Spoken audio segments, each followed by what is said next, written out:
Okay, so we'll switch 5 and 7, and we'll do telecommunications facilities. And who is ready to speak on that? Well, I'll just introduce it. Okay. There's nothing specific. We do have folks here from Verizon who I think is interested in the conversation and perhaps have something to add.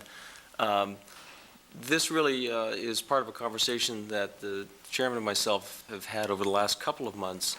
Perhaps you can verify, but we've been hearing from residents Yes. more about the service issues, that their service at their homes, at their businesses are not ideal.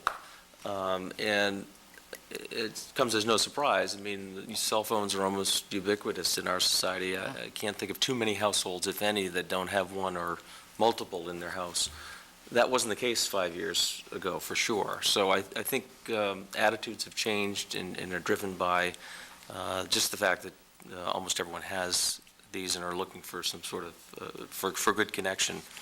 So there's a number of different ways to talk about this. Certainly, the issue is rooted in land use. Dan's here, and I think he'll stick around just to kind of put that in perspective. But essentially, our land use regulations allow telecommunications facilities in the industrial zone only.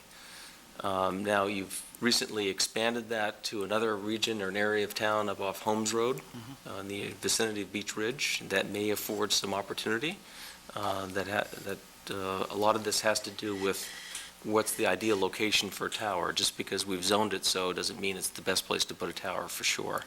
That's where the folks from Verizon and others might be able to give us some advice.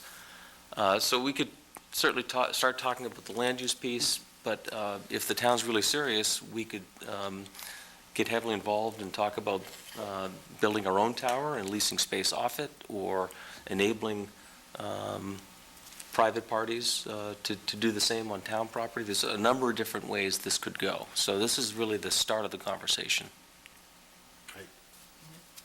I agree, and like Tom said, we've been talking about this for a while, and it's all because of residents.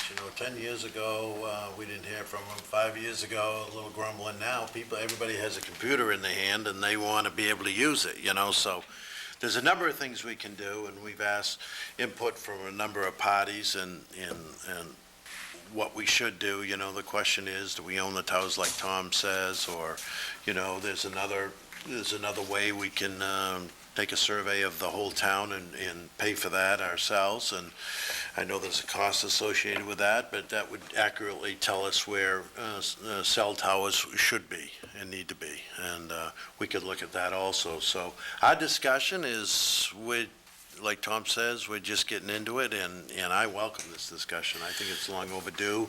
As we try to be more business friendly, and certainly for the citizens, we want cell phones we got to do a better job, I guess. One thing, if I could, just to kind of further set the stage, the town does actually own 3 towers at 3 fire stations, two fire stations in one park. Springbrook, yeah. Springbrook, Pleasant Hill, and Black Point. There is the ability legally for co-location at that location, and I know Chip Fredette is here. Chip works for Verizon and has done some technical analysis of at least the Black Point station. That's the one he's interested in. Right. Perhaps it would seem to me we should maximize facilities that exist first. No sense in putting more towers in the air if we don't need to. Right. There may be technical issues that limit that, interference issues and the like, and I'm already way out of my area of expertise. Well, not to beat a dead horse, but just like Councilor Alquist said, I've had a lot of people, I've heard a lot more people say that, geez, why can't we get, cell phone service? And I said, because we have a limitation on where you can put towers. And with, there's a lot of people that are still hanging on their landline because they don't have cell service at their house. And just like Councilor Alquist said, they want to, use their smartphone for, their internet, and they're still paying on an internet Right. at home. So I think it's time to look into it and get serious about trying to get, geez, we're Southern Maine, we're not Aroostook County, and we should be, Watch yourself now. well, so I meant we should what be did you looking mean into, by that? everybody wants technology, so it's, we need to look into this. Jim? Just to bring some things out in the open that I don't know who is aware of. Up in the area where I live, which is North Scarborough, Burnham Road, there was a time, and I wish the chief was here to back me up on this, but there was a time that the police department didn't even want to go up there because they couldn't get their phones, they couldn't get their radios to work, and if there was one person on patrol and they went up there and they got into a problem, they had no way to get a hold of without going up to a house and using a landline.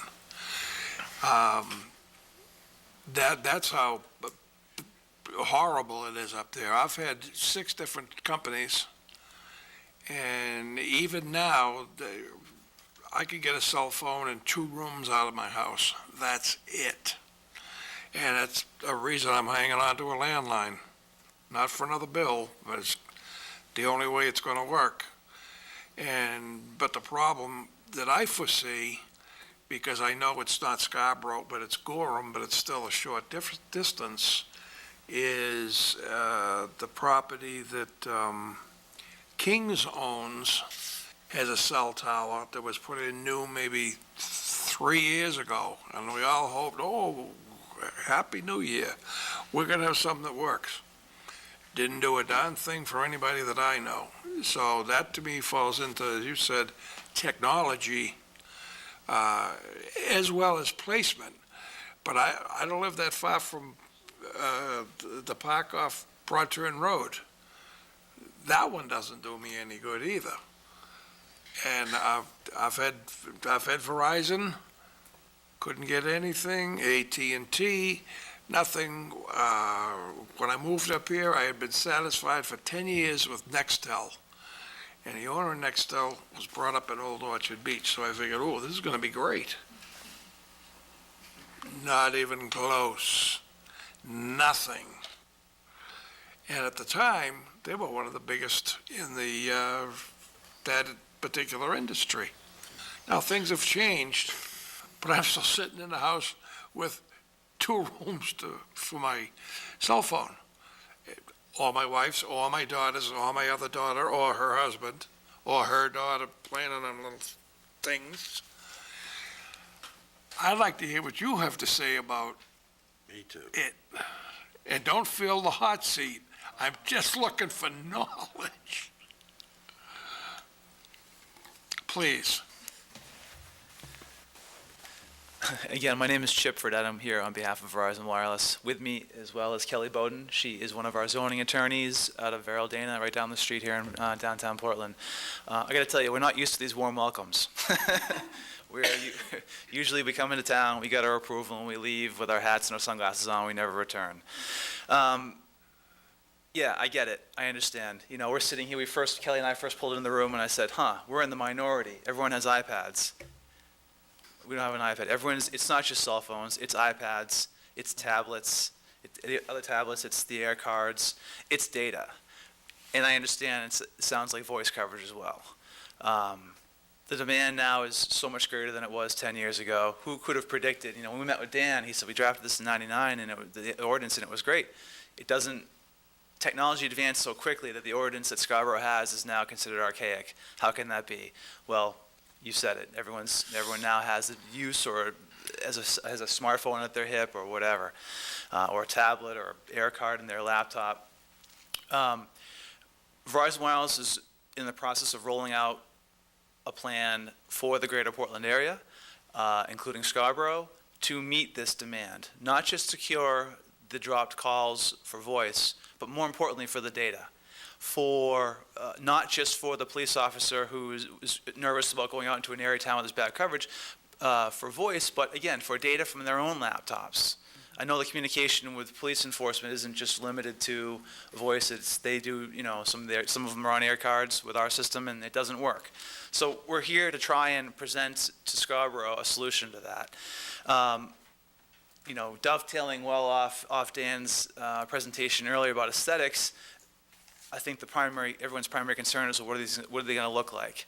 The plan that Verizon Wireless has does not include these tall towers you see along I-95. We're not talking about building 150, 200-foot lattice towers.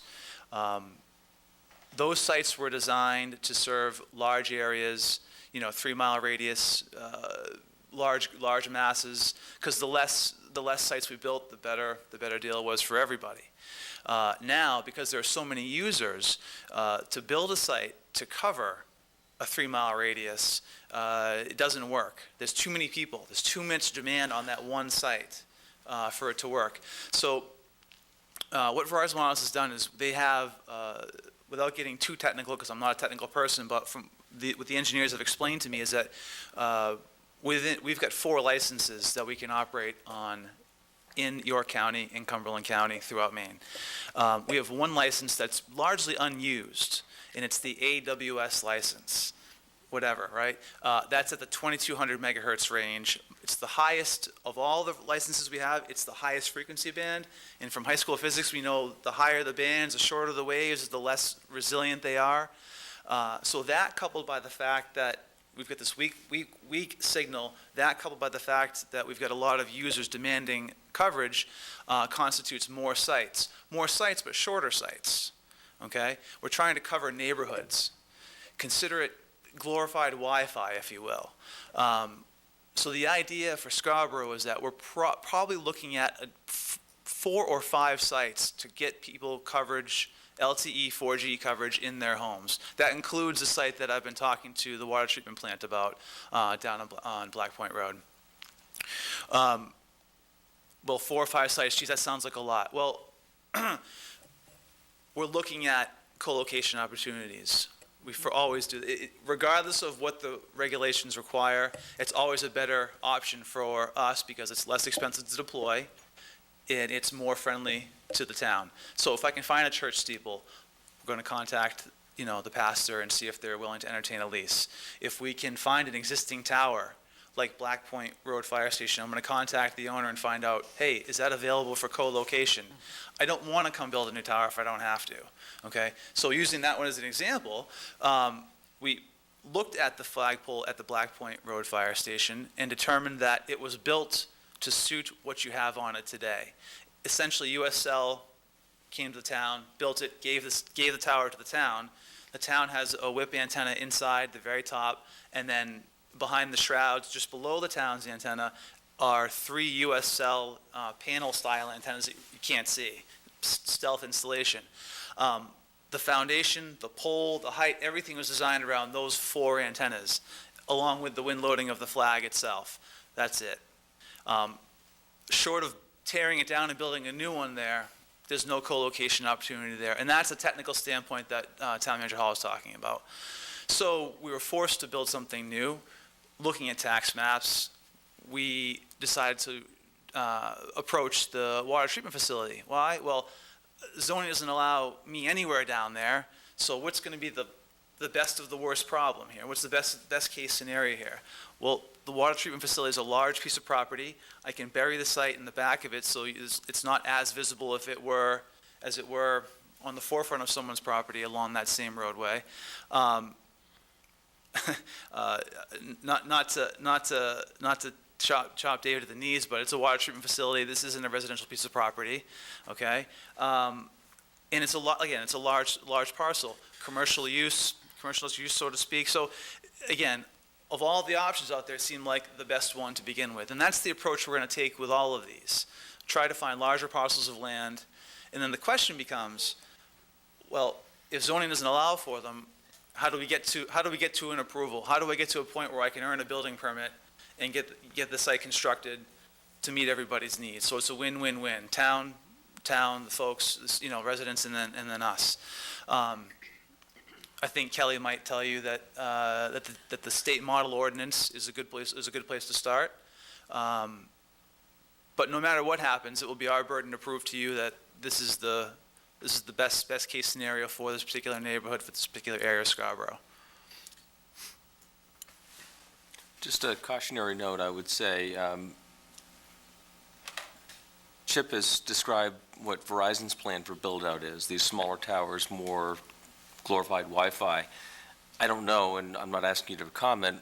There certainly are multiple other providers. I don't know if that's the same philosophy they have. So a cautionary note is once you change land use, unless you change it in a real particular kind of way, and I wouldn't necessarily suggest you do that, you're opening the floodgates. So we just have to be mindful of what's being presented here tonight may not be what suits the other needs of other providers. It's just a cautionary note as we think about it.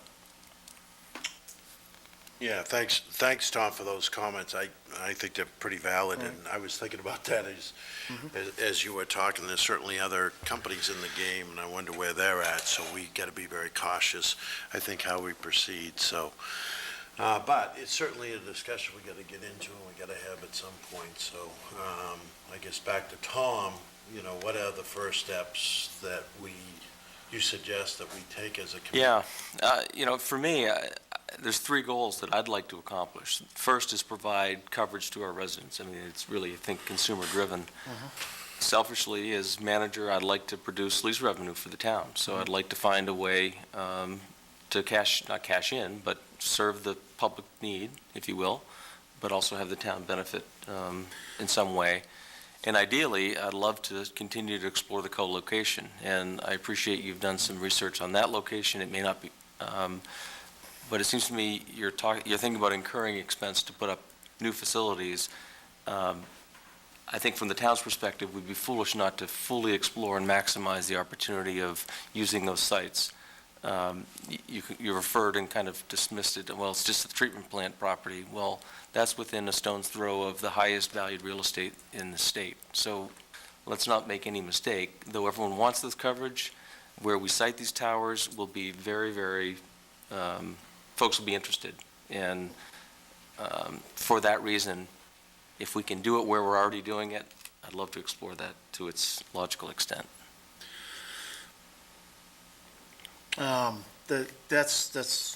It's a good point because we don't want to have, you're saying you need